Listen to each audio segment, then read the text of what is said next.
bé chùm điệp xua đừng sơ đây nè tao khnia bé mà giá chỉ vật lẹt luôn đó nhóm lẹt luôn rau cà rá nè ta ở khơi miền lan miền mình tàu hoặc hay ấy năng mền mà uột lan uột mình tàu ấy đi bà mà tay ở cái dương mơ bà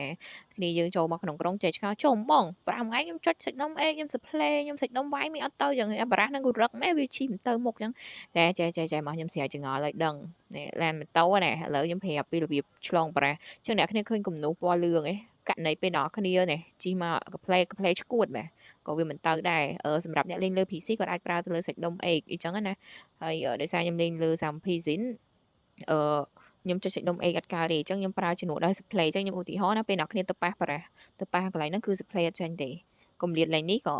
ម៉ូតូសម្រាប់ម៉ូតូក៏ play ក៏ play អត់បើកដែរអញ្ចឹងរក្សាកម្រិតធំប៉ុណ្នេះនេះចម្ងាយប៉ុណ្នេះអ្នកគ្នាអាច display ទៅវានឹងបើកបារះឲ្យអញ្ចឹងនេះវាជាចំណុចសំខាន់មួយអញ្ចឹងអ្នកគ្នាអត់អាចមកជន់លើគំនូសហ្នឹងឯងបើករណីអ្នកគ្នាជន់លើគំនូសហ្នឹងគឺអ្នកគ្នាគឺអត់អាច display ទៅមុខបានទេអានេះសម្រាប់ម៉ូតូហើយគឺទៅគៀកពេកក៏អ្នកគ្នាក៏ play អត់កើតដែរឃើញអត់ យ៉ាច្រឡំជាប់នេះគៀកពេកក៏កើតដែរនេះមកច្រឡំមកលំមចងាយហ្មងនេះឥឡូវយើងមកគៀ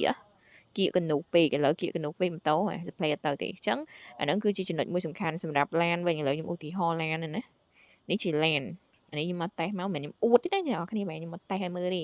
សម្រាប់ឡានយើងមកលំមនេះធំកណ្នូជាន់ទៅមុខតិចប៉ុណ្នេះកុំឲ្យកង់ឡានកិនទៅលើអាកណ្នូក្រហមនៅទៅអ្នកនរគ្នាក៏ play ទៅមុខហ្នឹងពេលបើអ្នកគ្នាហ៊ានតែជន់លើកណ្នូឥឡូវខ្ញុំឧទាហរណ៍អ្នកគ្នាកិនលើកណ្នូហើយអ្នកគ្នា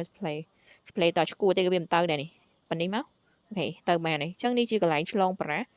ស្រួលតែកុំឲ្យអ្នកគ្នាទៅជន់គំនុំហើយបើម៉ូតូយើងរក្សាកម្រិតវាតិចទៅឲ្យវារៀងឆ្ងាយយើង play ទៅបាឡានយើងគៀកប៉ុណ្នេះបានអាច play ទៅវាបើកហើយអញ្ចឹងប៉ុណ្ណឹងនេះកន្លែងបើកបារះហ្នឹងអញ្ចឹងនេះយើងមិនឆ្ងល់ទៀតថាមិនក៏បារះបើកឲ្យទៅមុខអញ្ចឹងកុំជន់អាកណ្នុះ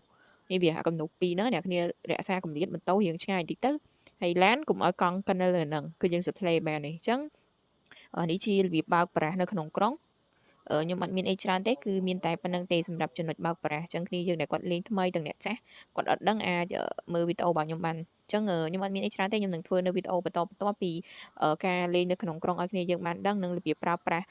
មួយចំនួនទៀតដែលយើងទៅតែអាប់ដេតមកថ្មីទៀតអញ្ចឹងណាអរគុណច្រើនសម្រាប់ការឆ្លងចូលចិត្តអ្នកគ្នាអញ្ចឹងវីដេអូរបស់ខ្ញុំគឺមានតែប៉ុណ្្នឹងទេជូនពរគ្នាយើងសំណាងល្អសុខភាពល្អណាស់បាយបាយ